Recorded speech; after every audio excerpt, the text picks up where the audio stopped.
Trump ಕದನ ವಿರಾಮದ ಬಗ್ಗೆ. ಟ್ರಂಪ್ ಏಕಾಏಕಿಯಾಗಿ ಕದನ ವಿರಾಮವನ್ನು ಘೋಷಣೆ ಮಾಡಿದ್ದಾರೆ. ಈ ಯುದ್ಧ ಶುರುವಾಗಿ 20 ದಿವಸಗಳಿಂದ ಮೇಲೆ ಈ ಯುದ್ಧ ನಡೀತಾ ಇರುವಾಗಲೇ ಯುದ್ಧದ ತೀವ್ರತೆಯನ್ನ ಇಡೀ ವಿಶ್ವವು ಕೂಡ ಅಂದಾಜಿಸ್ತಾ ಇದೆ. ಅದರ ಹೊಡೆತ ನಾನಾ ಸ್ವರೂಪಗಳಲ್ಲಿ ಜಗತ್ತಿನ ಎಲ್ಲ ದೇಶಗಳಿಗೂ ಕೂಡ ಕಾಡೋದಕ್ಕೆ ಶುರುವಾಗಿದೆ. ಕಾರಣ ಹೊರ್ಮುಜ್ ಜಲಸಂಧಿಯ ಮೂಲಕವಾಗಿ ಹಡಗುಗಳ ಮೂವ್ಮೆಂಟ್ ಮೇಲೂ ಕೂಡ ದೊಡ್ಡ ಹೊಡೆತ ಬಿದ್ದಿದೆ. ಇಂಧನದ ದರ ಏರಿಕೆ ಆಗ್ತಾ ಇರುವಂಥದ್ದು, ತೈಲ ದರ ಏರಿಕೆ ಆಗ್ತಾ ಇರುವಂಥದ್ದು, ಕಚ್ಚಾ ತೈಲದ ದರ ವಿಪರೀತವಾಗಿ ಏರಿಕೆಯಾಗಿದೆ. ಟ್ರಂಪ್ ಇವತ್ತು ಯುದ್ಧ ವಿರಾಮವನ್ನು ಘೋಷಣೆ ಮಾಡ್ತಾ ಇದ್ದಂತೆಯೇ, ಅಂದರೆ ಜಗತ್ತು ಎಷ್ಟರ ಮಟ್ಟಿಗೆ ಈ ಯುದ್ಧ ವಿರಾಮಕ್ಕೆ ಕಾಯ್ತಾ ಇದೆ ಅನ್ನೋದಕ್ಕೆ ಇದೊಂದು ಬೆಸ್ಟ್ ಎಕ್ಸಾಂಪಲ್ ರೀತಿಯಲ್ಲಿ ನಮಗೆ ಗೋಚರಿಸ್ತಾ ಇರುವಂಥದ್ದು. ಟ್ರಂಪ್ ಯುದ್ಧ ವಿರಾಮವನ್ನು ಘೋಷಣೆ ಮಾಡ್ತಾ ಇದ್ದಂತೆ, 5 ದಿವಸಗಳ ಯುದ್ಧ ವಿರಾಮವನ್ನು ಘೋಷಣೆ ಮಾಡ್ತಾ ಇದ್ದಂತೆ ಕಚ್ಚಾ ತೈಲದ ಬೆಲೆ 10% ಇಳಿಕೆಯಾಗಿದೆ. ಏಕಾಏಕಿಯಾಗಿ 10% ಇಳಿಕೆಯಾಗಿದೆ. ಅಷ್ಟೇ ಅಲ್ಲದೆ ಅಮೆರಿಕದ ಶೇರ್ ಮಾರುಕಟ್ಟೆ ಏಕಾಏಕಿ 2%ಗಿಂತ ಮೇಲೆ ಇವತ್ತು ಓಪನ್ ಆಗುವಾಗ 2%ಗಿಂತ ಮೇಲೆ ಓಪನ್ ಆಗಿದೆ. ಅಂದರೆ ಅಷ್ಟರ ಮಟ್ಟಿಗೆ ಜಗತ್ತು ಈ ಒಂದು ಯುದ್ಧ ವಿರಾಮವನ್ನು ನಿರೀಕ್ಷೆ ಮಾಡ್ತಿತ್ತು. ಈ ಯುದ್ಧ ಸಾಕು ಅನ್ನುವಂಥ ಅಭಿಪ್ರಾಯವನ್ನು ಹೊಂದಿದೆ ಅನ್ನುವಂಥದ್ದಕ್ಕೆ ಇದೊಂದು ಸಣ್ಣ ಎಕ್ಸಾಂಪಲ್ ಆಗಿ ನಮ್ಮ ಕಣ್ಣ ಮುಂದಿರುವಂಥದ್ದು. ಹಾಗಾದರೆ ಟ್ರಂಪ್ ಏನು ಹೇಳಿದ್ದಾರೆ, ಇರಾನ್ ಹೇಗೆ ಪ್ರತಿಕ್ರಿಯಿಸಿದೆ ಅನ್ನೋದನ್ನು ಈ ವರದಿ ಮೂಲಕ ತೋರಿಸಿ.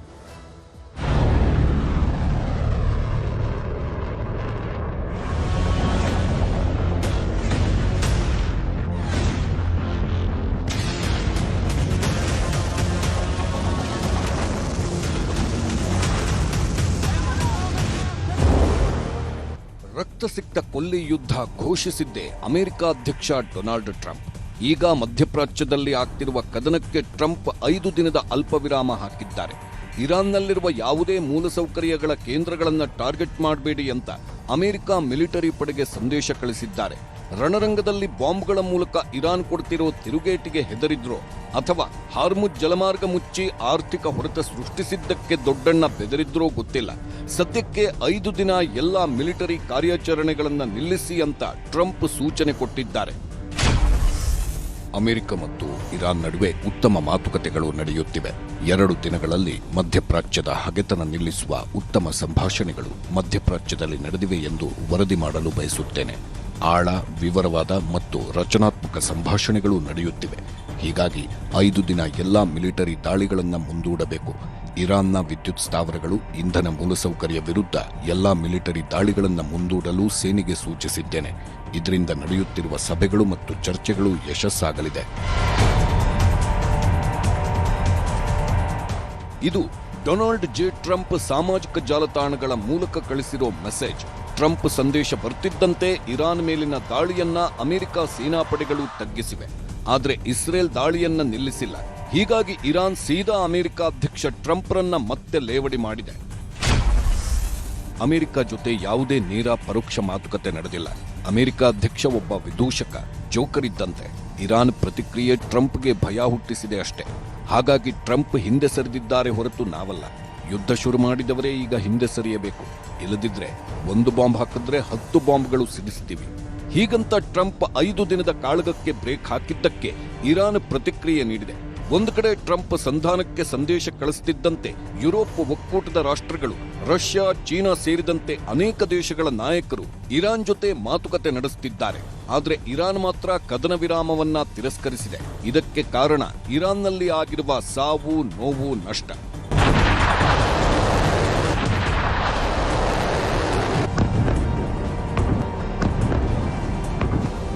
ಅಮೆರಿಕ ಇಸ್ರೇಲ್ ನಡೆಸಿದ 24 ದಿನದ ಈ ಘೋರ ಯುದ್ಧದಲ್ಲಿ ಇಲ್ಲಿವರೆಗೂ ಇರಾನ್ನಲ್ಲಿ 1500 ನಾಗರಿಕರ ಸಾವಾಗಿದೆ. ಇದರಲ್ಲಿ 204 ಮಕ್ಕಳು ಸತ್ತಿದ್ದಾರೆ. ಲೆಬನಾನ್ನಲ್ಲಿ 1000ಕ್ಕೂ ಹೆಚ್ಚು ಜನರ ಜೀವ ಹೋಗಿದೆ. ಇಸ್ರೇಲ್ನಲ್ಲೂ 106 ಜನ ಸತ್ತಿದ್ದಾರೆ. ಅಮೆರಿಕದ 13 ಸೈನಿಕರ ಸಾವಾಗಿದೆ. ಗಲ್ಫ್ ರಾಷ್ಟ್ರಗಳಲ್ಲಿ 4 ಭಾರತೀಯರು ಸೇರಿ 16 ಜನ ಸತ್ತಿದ್ದಾರೆ. ಹತ್ರ 11 ಲಕ್ಷ ಜನರನ್ನ ಸ್ಥಳಾಂತರಿಸಲಾಗಿದೆ. 80,000ಕ್ಕೂ ಹೆಚ್ಚು ಆಸ್ತಿಗಳು ನಾಶವಾಗಿದೆ. ಈ ನಷ್ಟವನ್ನೆಲ್ಲ ಅಮೆರಿಕ ತುಂಬಿಕೊಡಬೇಕಂತ ಇರಾನ್ ಎಚ್ಚರಿಸಿದೆ. ಜೊತೆಗೆ ಇಸ್ರೇಲ್ ಮೇಲಿನ ದಾಳಿಯನ್ನೂ ಮುಂದುವರಿಸಿದೆ. ಇದಕ್ಕೆ ಕಾರಣ ಇಸ್ರೇಲ್ ಇವತ್ತು ನಡೆಸಿದ ಕ್ಷಿಪಣಿ ದಾಳಿಗಳು.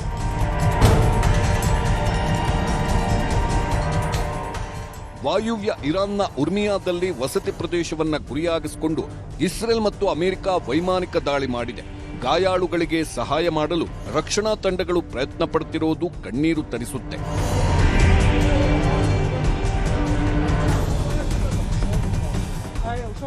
ದಕ್ಷಿಣ ಲೆಬನಾನ್ನಲ್ಲಿ ಏಕೈಕ ಸಂಪರ್ಕ ಕೊಂಡಿಯಾಗಿದ್ದ ಸೇತುವೆಯನ್ನ ಇಸ್ರೇಲ್ ಸರ್ವನಾಶ ಮಾಡಿದೆ. ನಾಗರಿಕರು ಓಡಾಡಲು ಆಗ್ತಿಲ್ಲ. ಆಂಬ್ಯುಲೆನ್ಸ್ಗಳು ಗಾಯಾಳುಗಳನ್ನ ಆಸ್ಪತ್ರೆಗಳಿಗೆ ಶಿಫ್ಟ್ ಮಾಡೋದಕ್ಕಾಗ್ತಿಲ್ಲ. ದಕ್ಷಿಣ ಲೆಬನಾನ್ಗೆ ಬರುವ ಟ್ರಕ್ಗಳು ವೈದ್ಯಕೀಯ ವಾಹನಗಳನ್ನು ಉಡಾಯಿಸಿದೆ. ಜೊತೆಗೆ ಆಹಾರ ಸರಬರಾಜುಗಳೂ ಆಗ್ತಿಲ್ಲ. ಇದು ಸಹಜವಾಗೇ ಇರಾನ್ ಸೇನೆಯನ್ನ ಕೆರಳಿಸಿದ್ದು ಇರಾನ್ ದಾಳಿಯನ್ನ ತೀವ್ರಗೊಳಿಸಿದೆ.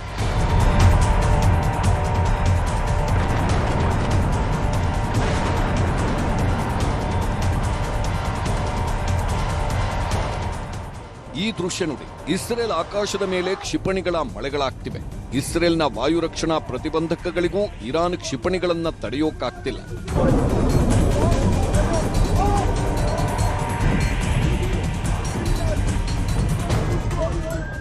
ಇದು ಇರಾನ್ ಸುಪ್ರೀಂ ನಾಯಕ ಮೊಜ್ತಬಾ ಖಮೇನಿ ಹಂಚಿಕೊಂಡಿರೋ ದಾಳಿ ದೃಶ್ಯಗಳು. ಇರಾನ್ ಟೆಲ್ ಅವೀವ್ ಮೇಲೆ ಕ್ಷಿಪಣಿ ದಾಳಿ ನಡೆಸಿದೆ. ಇಸ್ರೇಲ್ ತೀವ್ರ ಕ್ಷಿಪಣಿ ದಾಳಿಯನ್ನ ಎದುರಿಸುತ್ತಿದೆ ಅಂತ ವಿಡಿಯೋ ಹರಿಬಿಟ್ಟಿದ್ದಾರೆ.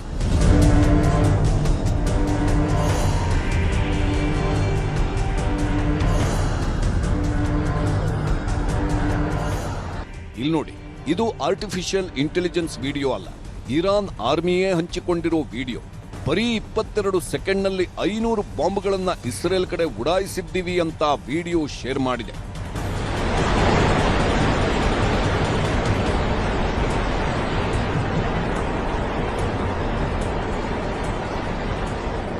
ಇದಿಷ್ಟೇ ಅಲ್ಲ, ಇರಾನ್ ಹಾಕಿದ ಈ 500 ಬಾಂಬ್ಗಳು ಇಸ್ರೇಲ್ಗೆ ಅಪ್ಪಳಿಸಿವೆ. ಇಸ್ರೇಲ್ನ ಅನೇಕ ಹಿರಿಯ ನಾಯಕರು ಸಾವನ್ನಪ್ಪಿದ್ದಾರೆ ಅಂತ ಇರಾನ್ ಹೇಳಿಕೊಂಡಿದೆ.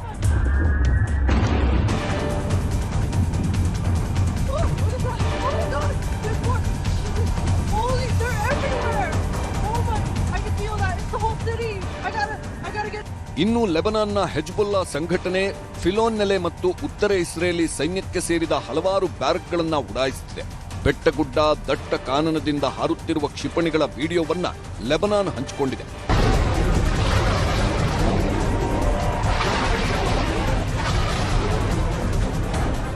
ಹೇಳ್ತಾ ಹೋದ್ರೆ ಸಾವು ನೋವು ನಷ್ಟಗಳಿಗೆ ಲೆಕ್ಕನೇ ಇಲ್ಲ. ಯುದ್ಧಕ್ಕೆ ಅಮೆರಿಕ ಅಧ್ಯಕ್ಷ 5 ದಿನಗಳ ಬ್ರೇಕ್ ಕೊಟ್ಟಿರಬಹುದು. ಆದ್ರೆ ಇರಾನ್ ಯುದ್ಧ ನಿಲ್ಲಿಸಿ ನಷ್ಟ ತುಂಬಿಕೊಟ್ರೆ ಸುಮ್ಮನಿರ್ತೀವಿ, ಇಲ್ಲದಿದ್ರೆ ನಮ್ಮ ದಾಳಿ ಇನ್ನೂ ಭೀಕರವಾಗಿರುತ್ತೆ ಅಂತ ಹೇಳಿದೆ. ಈಗ ಅಮೆರಿಕ ಅಧ್ಯಕ್ಷರೇ ಸೈಲೆಂಟ್ ಆಗ್ತಿರೋದ್ರಿಂದ ಯುದ್ಧ ನಿಲ್ಲುತ್ತಾ, ನಿಂತ್ರೂ ಇವತ್ತಿಗೆ ಎಲ್ಲವೂ ಕೊನೆಯಾಗುತ್ತಾ ಅನ್ನೋ ಕುತೂಹಲವು ಇಡೀ ವಿಶ್ವವನ್ನ ಕಾಡುತ್ತಿದೆ.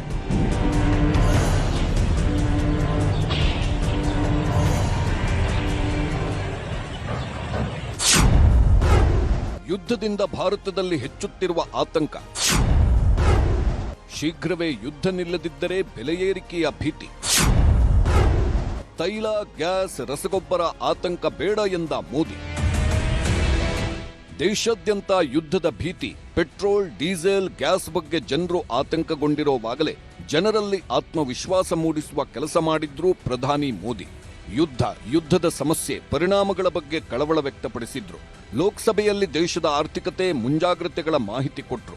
ಹಾರ್ಮುಜ್ ಜಲಸಂಧಿಯಲ್ಲಿ ವಾಣಿಜ್ಯ ಹಡಗುಗಳಿಗೆ ಅಡ್ಡಿಪಡಿಸುತ್ತಿರುವುದು ಭಾರತವೂ ಸೇರಿದಂತೆ ಇಡೀ ವಿಶ್ವದ ಆರ್ಥಿಕತೆಗೆ ಧಕ್ಕೆ ತರುವ ಪ್ರಯತ್ನ ಎಂದು ಇರಾನ್ ವಿರುದ್ಧ ಅಸಮಾಧಾನ ಹೊರಹಾಕಿದ್ರು.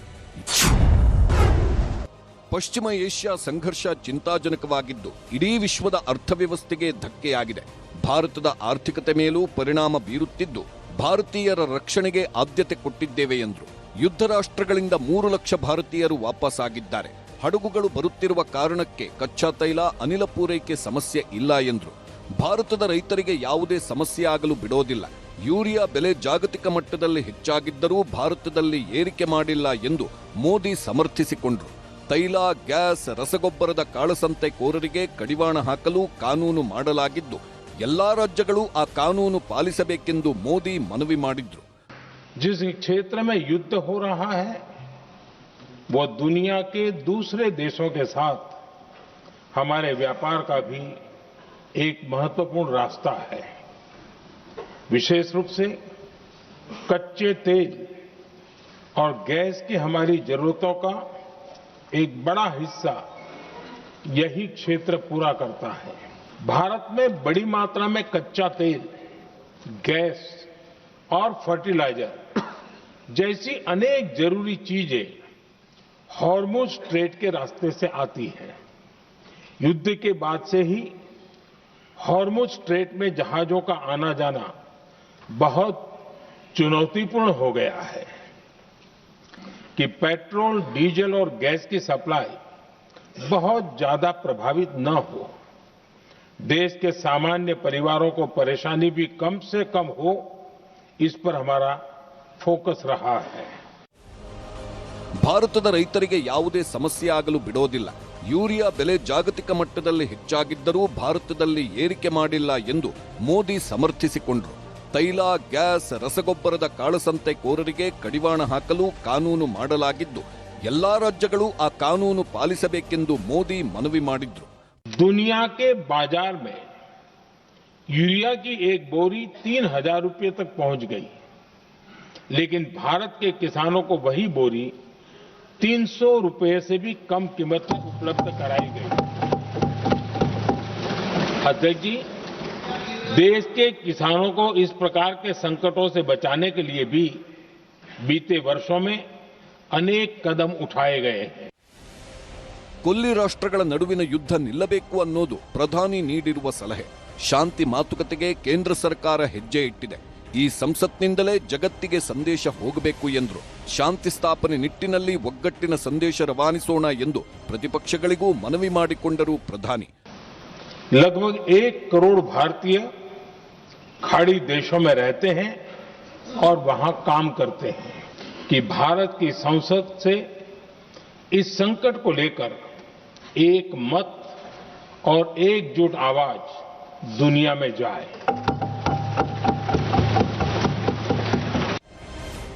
ಕೋವಿಡ್ ದಿನಗಳ ಕರಾಳತೆಯನ್ನ ಪ್ರಧಾನಿ ಮೋದಿ ನೆನಪಿಸಿಕೊಂಡರು. ಕೋವಿಡ್ ದಿನಗಳಿಗಿಂತಲೂ ಭೀಕರ ದಿನಗಳು ಬರಲಿದ್ದು ಎಲ್ಲದಕ್ಕೂ ಸಜ್ಜಾಗಬೇಕಿದೆ ಎಂದರು. हम कोरोना के समय भी एकजुटता से ऐसी चुनौतियों का सामना कर चुके हैं। अब हमें फिर से उसी तरह तैयार रहने की आवश्यकता है। धीरज के साथ, संयम के साथ, शांत मन से हमें हर चुनौती का मुकाबला करना है और यही हमारी पहचान है, यही हमारी ताकत है। ಇದಲ್ಲದೆ ಪಿಎಂ ಕುಸುಮ್ ಯೋಜನೆಯಿಂದ ಸೌರಶಕ್ತಿ, ಕಲ್ಲಿದ್ದಲು ಬಳಸಿ ವಿದ್ಯುತ್ ತಯಾರಿಕೆ, ಕಿರು ಹೈಡ್ರೋ ಪವರ್ ಯೋಜನೆಗಳ ಮೂಲಕ ಪವರ್ ಕ್ಷೇತ್ರದಲ್ಲಿ ಭಾರತ ಆತ್ಮನಿರ್ಭರತೆ ಹೊಂದಿದೆ ಅಂದ್ರು. ಎಲ್ಪಿಜಿಗೂ ಸದ್ಯಕ್ಕೆ ಸಮಸ್ಯೆ ಆಗಲ್ಲ ಅಂದ್ರು ಮೋದಿ. एलपीजी के देश में ही उत्पादन को भी बढ़ाया जा रहा है। पेट्रोल, डीजल की सप्लाई पूरे देश में सुचारू रूप से होती रहे, इस पर भी लगातार काम किया गया है। अध्यक्ष जी, आज की इन परिस्थितियों में एनर्जी सिक्योरिटी को लेकर बीते 1 दशक में उठाए गए कदम और भी प्रासंगिक हो गए हैं। पहले क्रूड ऑयल, एलएनजी, एलपीजी ऐसी एनर्जी जरूरतों के लिए 27 देशों से इंपोर्ट किया जाता था। वहीं आज भारत 41 देशों से एनर्जी इंपोर्ट करता है। ಯುದ್ಧ ರಾಷ್ಟ್ರಗಳಲ್ಲಿ ಸಿಲುಕಿರುವ ಭಾರತದ ಉದ್ಯೋಗಿಗಳು, ಪ್ರವಾಸಿಗರಿಗೆ ಸಹಾಯವಾಣಿ ತೆರೆಯಲಾಗಿದೆ. ಭಾರತದಲ್ಲಿ 24/7 ಕಂಟ್ರೋಲ್ ರೂಮ್ ತೆರೆಯಲಾಗಿದೆ. ಸಚಿವರ ಸಮಿತಿ ಮೂಲಕ ಮಾನಿಟರ್ ಮಾಡಲಾಗ್ತಿದೆ. ಯುದ್ಧದ ಪರಿಣಾಮಗಳ ಕುರಿತು ಪ್ರತಿದಿನ ಮೀಟಿಂಗ್ ಆಗ್ತಿದ್ದು ಕೇಂದ್ರ ಸರ್ಕಾರ ಸಂಪೂರ್ಣ ಅಲರ್ಟ್ ಆಗಿದೆ. ಭಾರತೀಯರು ಆತಂಕ ಪಡಬೇಕಾಗಿಲ್ಲ ಎಂದು ಮೋದಿ ಅಭಯ ನೀಡಿದ್ರು. Bureau report, news 18. ಹೀಗೆ ಯುದ್ಧಕ್ಕೆ ತಾತ್ಕಾಲಿಕ ಬ್ರೇಕ್ ಹಾಕಿರುವಂಥದ್ದು ನಿಜಕ್ಕೂ ಜಗತ್ತು ಬಯಸ್ತಾ ಇರುವಂಥದ್ದು. ಇದು ತಾತ್ಕಾಲಿಕ ಬ್ರೇಕ್ ಆಗದಿರಲಿ, ಇದು ಶಾಶ್ವತ ಬ್ರೇಕ್ ಆಗಿರಲಿ. ಯಾಕಂದರೆ ಈ ಯುದ್ಧದಿಂದ ಆಗುವ ಪರಿಣಾಮಗಳು, ಈಗಾಗಲೇ ಆಗಿರುವ ಪರಿಣಾಮಗಳೇ ಭೀಕರವಾಗಿದ್ದಾವೆ. ಇದು ಇನ್ನಷ್ಟು ದಿವಸ ವಿಸ್ತರಿಸ್ತಾ ಹೋದರೆ ಮತ್ತಷ್ಟು ಕರಾಳ ಸ್ಥಿತಿಯನ್ನು ಎದುರಿಸಬೇಕಂತ ಅನಿವಾರ್ಯತೆ ಜಾಗತಿಕವಾಗಿ ಎದುರಾಗ್ಬೋದು. ಯಾಕಂದರೆ ಆಲ್ರೆಡಿ ಯಾವ ಸ್ವರೂಪದಲ್ಲಿ ಗ್ಯಾಸ್ ಸಿಲಿಂಡರ್ಗಳ ಪೂರೈಕೆಯಲ್ಲಿ ಆಗ್ತಾ ಇರುವಂಥ ವ್ಯತ್ಯಯನೇ ಎಷ್ಟು ದೊಡ್ಡ ಮಟ್ಟದ ಹೊಡೆತವನ್ನು ಕೊಡ್ತಾ ಇದೆ ಅಂತ. ಮುಖ್ಯವಾಗಿ ರಂಗೇರಿದ ರಣಕಣ ಎರಡೂ ಕ್ಷೇತ್ರಗಳಲ್ಲಿ ನಡೀತಾ ಇರುವಂಥ ಉಪಚುನಾವಣೆ ಎರಡೂ ಕಣಗಳು ಕೂಡ ರಂಗೇರಿದ್ದಾವೆ. ಯಾವ್ಯಾವ ಸ್ವರೂಪದಲ್ಲಿದೆ, ಹೇಗಿದೆ ಜಿದ್ದಾಜಿದ್ದಿ ಅನ್ನೋದು ನಿಮಗೆ ತೋರಿಸ್ತಾ ಹೋಗ್ತೀನಿ. ಬಹಳ ಮುಖ್ಯವಾಗಿ ಬಾಗಲಕೋಟೆಯಲ್ಲಿ ಬಿಜೆಪಿ ಹೊಂದಿರುವಂತಹ ಬಲ, ಹಿಂದುತ್ವ ಮತ್ತು RSSನ ಗ್ರೌಂಡ್ ವರ್ಕ್ ಬಹಳ ದೊಡ್ಡ ಮಟ್ಟದಲ್ಲಿ ಇರತಕ್ಕಂತಹ ಮತಕ್ಷೇತ್ರ ಬಾಗಲಕೋಟೆ ಕೂಡ ಒಂದು.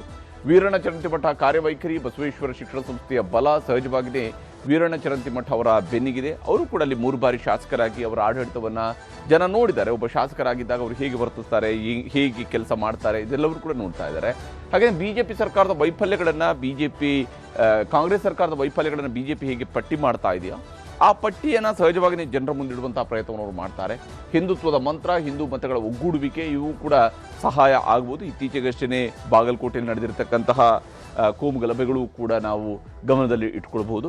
ಹಿಂದುತ್ವದ ಮಂತ್ರ, ಹಿಂದೂ ಮತಗಳ ಒಗ್ಗೂಡುವಿಕೆಯು ಕೂಡ ಈ ನಿಟ್ಟಿನಲ್ಲಿ ಕೆಲಸ ಮಾಡಬಹುದು ಅಂತೇಳಿ. ಇನ್ನು ಕಾಂಗ್ರೆಸ್ಗಿರುವಂತಹ ಬಲವನ್ನು ನಾವು ಗಮನಿಸಿದಾಗ ಬಹಳ ಮುಖ್ಯವಾಗಿ HY ಮೇಟಿ ಸಾವಿನ ಅನುಕಂಪ, ಹಾಗಾಗಿ ಅಪ್ಪನ ನಂತರ ಮಗ ಕ್ಷೇತ್ರದಲ್ಲಿ ಚುನಾವಣೆ ಎದುರಿಸ್ತಾ ಇರುವಂಥದ್ದು.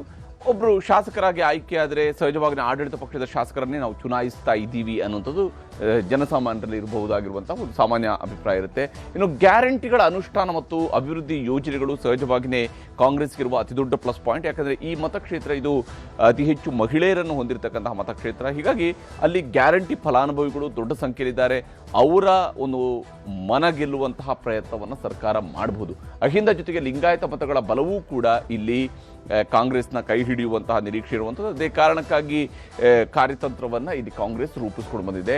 2 ತಿಂಗಳಿನಿಂದ ಇಲ್ಲಿ ಸಾಹುಕಾರ್ ಸ್ಟ್ರಾಟಜಿ, ಅಂದರೆ ಸತೀಶ್ ಜಾರಕಿಹೊಳಿ ಅವರು ಈ ಒಂದು ಮತಕ್ಷೇತ್ರದ ಉಸ್ತುವಾರಿಯನ್ನು ಅವರೇ ವಹಿಸಿಕೊಂಡಿದ್ದಾರೆ. ಅವರೇ ಈ ಚುನಾವಣೆಗೆ ಬೇಕಾದಂಥ ತಯಾರಿಗಳನ್ನು ಮಾಡುತ್ತಾ ಇರೋದ್ರಿಂದಾಗಿ 2 ತಿಂಗಳಿಂದ ಅವರು ಹೇಳಿದಿರುವಂತಹ ಸ್ಟ್ರಾಟಜಿ ವರ್ಕ್ ಆಗಬಹುದು ಅಂತೇಳಿ. ಹಿಂದೆ ಅವರು ಶಿಗ್ಗಾಂವಿಯಲ್ಲಿ ಹೇಗೆ ಕಾಂಗ್ರೆಸ್ಸನ್ನು ಗೆಲ್ಲಿಸ್ಕೊಂಡು ಬಂದರು, ಅದೇ ಸ್ವರೂಪದಲ್ಲಿ ಬಾಗಲಕೋಟೆಯಲ್ಲೂ ಕೂಡ ಗೆಲ್ಲಿಸ್ಕೊಂಡು ಬರುವಂತಹ ಪ್ರಯತ್ನವನ್ನು ಮಾಡ್ತಾ ಇದ್ದಾರೆ. ಇನ್ನು ದಾವಣಗೆರೆ ವಿಚಾರಕ್ಕೆ ಬಂದಾಗ, ದಾವಣಗೆರೆಯಲ್ಲಿ ಬಿಜೆಪಿ ಕಾಂಗ್ರೆಸ್ ಸರ್ಕಾರದ ವೈಫಲ್ಯಗಳ ಲಾಭವನ್ನು ಪಡ್ಕೊಳ್ಳುವಂತಹ ವಿಶ್ವಾಸದಲ್ಲಿ ಇದೆ. ಆ ರೀತಿಯಂಥ ಪ್ರಯತ್ನವನ್ನು ಮಾಡ್ತಾ ಇದೆ. ಆದರೆ ಶಾಮನೂರು ವರ್ಸಸ್ ಮುಸ್ಲಿಂ ಸಮುದಾಯದ ಫೈಟ್ ಏನಿದೆ, ಇದು ಕೂಡ ಬಿಜೆಪಿಗೆ ಅನುಕೂಲವನ್ನು ಮಾಡಿಕೊಡ್ಬೋದು ಅನ್ನುವಂಥದ್ದು ಅವ್ರು ಹೊಂದಿರುವಂತಹ ನಿರೀಕ್ಷೆ. ಯಾಕಂದರೆ ಶಾಮನೂರು ಕುಟುಂಬಕ್ಕೆ ಟಿಕೆಟ್ ಕೊಟ್ಟಿರುವಂಥದ್ದು ಮುಸಲ್ಮಾನ ಸಮುದಾಯಕ್ಕೆ ಬೇಸರಕ್ಕೆ ಕಾರಣ ಆಗಿದೆ, ವಿರೋಧಕ್ಕೆ ಕಾರಣ ಆಗಿದೆ. ವಂಶ ಪಾರಂಪರಿಕ ರಾಜಕಾರಣವನ್ನು ಇವರು ಮಾಡ್ತಾ ಇದ್ದಾರೆ ಅನ್ನುವಂತಹ ಆರೋಪವನ್ನು ಮುಂದಿಟ್ಟುಕೊಂಡು ಚುನಾವಣೆಯನ್ನು ನಡೆಸಬಹುದು. ಅದಕ್ಕೆ ಬೇಕಾದಂಥ ಪ್ರಯತ್ನಗಳನ್ನು ಮಾಡಬಹುದು. ಮುಸ್ಲಿಂ ಸಮುದಾಯದಲ್ಲಿ ಆಂತರಿಕ ಜಗಳವೂ ಕೂಡ ಇರುವಂಥದ್ದು. ಸಹಜವಾಗಿಯೇ ಅದರ ಲಾಭ ಬಿಜೆಪಿ ಪಡ್ಕೊಳ್ಳುವ ಸಾಧ್ಯತೆ ಇದೆ ಅಂತೇಳಿ. ಇದೇ ಕಾರಣಕ್ಕೆ ಯಡಿಯೂರಪ್ಪನವರು ಕೂಡ ಇವತ್ತು ಹೇಳಿದ್ದಾರೆ, ಮುಸಲ್ಮಾನರಿಗೂ ಕೂಡ ಕಾಂಗ್ರೆಸ್ನವರು ದ್ರೋಹ ಬಗೆದಿದ್ದಾರೆ ಅನ್ನುವಂಥ ಮಾತುಗಳನ್ನು ಹೇಳಿದ್ದಾರೆ. ಕೈ ಕಚ್ಚಾಟದ ಲಾಭದ ನಿರೀಕ್ಷೆಯನ್ನು ಇಲ್ಲಿ ಸಹಜವಾಗಿಯೇ ಬಿಜೆಪಿ ಇಟ್ಟುಕೊಂಡಿದೆ. ಅಂಥದ್ದೊಂದು ಪ್ರಯತ್ನಕ್ಕೆ ಬಿಜೆಪಿ ಕೈ ಹಾಕಿದೆ. ಆದರೆ ಕಾಂಗ್ರೆಸ್ಗೆ ಹೊಂದಿರುವಂತಹ ಬಲ ಯಾವುದು ಅನ್ನೋದನ್ನು ಕೂಡ ನಾವಿಲ್ಲಿ ಗಮನಿಸಬೇಕು. ವಿಶೇಷವಾಗಿ ಆಡಳಿತ ಪಕ್ಷ ಮತ್ತು ಗ್ಯಾರಂಟಿ ಯೋಜನೆಗಳು, ಇದು ಸಹಜವಾಗಿಯೇ ಕಾಂಗ್ರೆಸ್ಗೆ ಇರುವಂಥ ಒಂದು ಅನುಕೂಲಕರವಾದ ವಾತಾವರಣ. ಮತ್ತು ಸಿದ್ದರಾಮಯ್ಯನವರ ಅಹಿಂದ ವ್ಯಕ್ತಿತ್ವ, ಇದು ಸಹಜವಾಗಿಯೇ ಮುಸ್ಲಿಂ ಸಮುದಾಯದವರಿಗೆ ಅಸಮಾಧಾನ ಇದ್ರೂ ಕೂಡ ಸಿದ್ದರಾಮಯ್ಯನವರ ನಾಯಕತ್ವದ ಸುತ್ತಲೂ ಅಹಿಂದ ವರ್ಗಗಳು ಒಗ್ಗೂಡುವಂಥದ್ದು ಸಾಮಾನ್ಯವಾಗಿ ನಡೆಯುತ್ತೆ. ಅದು ಸುಲಭವಾಗಿ ಆಗ್ಬೋದು. ವಿಶೇಷವಾಗಿ ದಾವಣಗೆರೆ ಭಾಗದಲ್ಲಿ ಅದರ ಇನ್ಫ್ಲೂಯೆನ್ಸ್ ಬಹಳ ದೊಡ್ಡ ಮಟ್ಟದಲ್ಲಿ ಇದ್ದೇ ಇದೆ. ಸತತವಾಗಿ ಕಾಂಗ್ರೆಸ್ ಗೆದ್ದಿರುವಂತಹ ಮತಕ್ಷೇತ್ರವೂ ಕೂಡ ಇದು ದಾವಣಗೆರೆ ದಕ್ಷಿಣ ಅನ್ನುವಂಥದ್ದು. ಶಾಮನೂರು ಶಿವಶಂಕರಪ್ಪ ಅವರು ಸತತವಾಗಿ ಶಾಸಕರಾಗಿ ಆಯ್ಕೆಯಾಗಿರುವಂತಹ ಕ್ಷೇತ್ರ. ಈ ಕ್ಷೇತ್ರ ರಚನೆಯಾದ 2008ರಿಂದಲೂ ಕೂಡ ಸತತವಾಗಿ ಅವರು ಗೆದ್ದಿದ್ರು. 40% ಇರುವಂತಹ ಮುಸ್ಲಿಂ ಮತಗಳು ಸಹಜವಾಗಿಯೇ ಕಾಂಗ್ರೆಸ್ನ ಮತ ಬ್ಯಾಂಕನ್ನು ಬಲಪಡಿಸುತ್ತೆ. ಇದು ಕಾಂಗ್ರೆಸ್ಗಿರುವಂಥ ಅತಿ ದೊಡ್ಡ ಪ್ಲಸ್ ಪಾಯಿಂಟ್. ಮತ್ತು ಶಾಮನೂರು ಕುಟುಂಬದ ಇನ್ಫ್ಲೂಯೆನ್ಸ್ ಸಹಜವಾಗಿ ಈ ಕ್ಷೇತ್ರದಲ್ಲಿ ಇದ್ದೇ ಇದೆ, ಇಲ್ಲ ಅಂತ ಹೇಳಲ್ಲ. ಶಾಮನೂರು ಶಿವಶಂಕರಪ್ಪ ಅವರ ಹಿಡಿತ, ಅವರ ನಿಧನ, ಅದರಿಂದ ಅನುಕಂಪ, ಅದು ಸಹಜವಾಗಿ ಅವರ ಮೊಮ್ಮಗನಿಗೆ ಆಗಬಹುದು ಅಂತೇಳಿ. ಇನ್ನು ಬಿಜೆಪಿಯಿಂದ ಡಮ್ಮಿ ಅಭ್ಯರ್ಥಿಯನ್ನು ಹಾಕಿದ್ದಾರೆ ಅನ್ನುವಂಥ ಆರೋಪವನ್ನು ಕೂಡ ಇಲ್ಲಿ ಕಾಂಗ್ರೆಸ್ನವರು ಮಾಡ್ತಾ ಇದ್ದಾರೆ. ಇದು ಕಾಂಗ್ರೆಸ್ಗೆ ಇರುವಂತಹ ಅತಿ ದೊಡ್ಡ ಶಕ್ತಿಯೂ ಕೂಡ ಆಗುತ್ತೆ. ಯಾಕಂದರೆ ಗೆಲ್ಲೋ ಕ್ಯಾಂಡಿಡೇಟನ್ನೇ ಇವರು ಹಾಕಿಲ್ಲ ಅನ್ನುವಂಥನ್ನು ಬಿಂಬಿಸುವ ಪ್ರಯತ್ನವನ್ನು ಇಲ್ಲಿ ಮಾಡಬಹುದು. ಇದು ಸಹಜವಾಗಿಯೇ ಕಾಂಗ್ರೆಸ್ಗೆ ಇರತಕ್ಕಂತಹ ಅನುಕೂಲಕರ ವಾತಾವರಣ. ಎರಡೂ ಕ್ಷೇತ್ರಗಳಲ್ಲೂ ಕೂಡ ರಣಕಳ ರಂಗೇರಿದೆ. ಜಿದ್ದಾಜಿದ್ದಿನ ಫೈಟನ್ನು, ಮಾತಿನ ಏಟುಗಳನ್ನು, ಇವೆಲ್ಲವನ್ನು ಕೂಡ ನಾವು ಮುಂದಿನ 10 ದಿವಸಗಳ ಕಾಲ ನೋಡ್ತಾ ಹೋಗ್ಬೋದು. ಯಾರು ಗೆಲ್ತಾರೆ, ಮತದಾರ ಯಾರನ್ನ ಆಯ್ಕೆ ಮಾಡ್ತಾರೆ ಅನ್ನೋದನ್ನು ಕೂಡ ನಾವು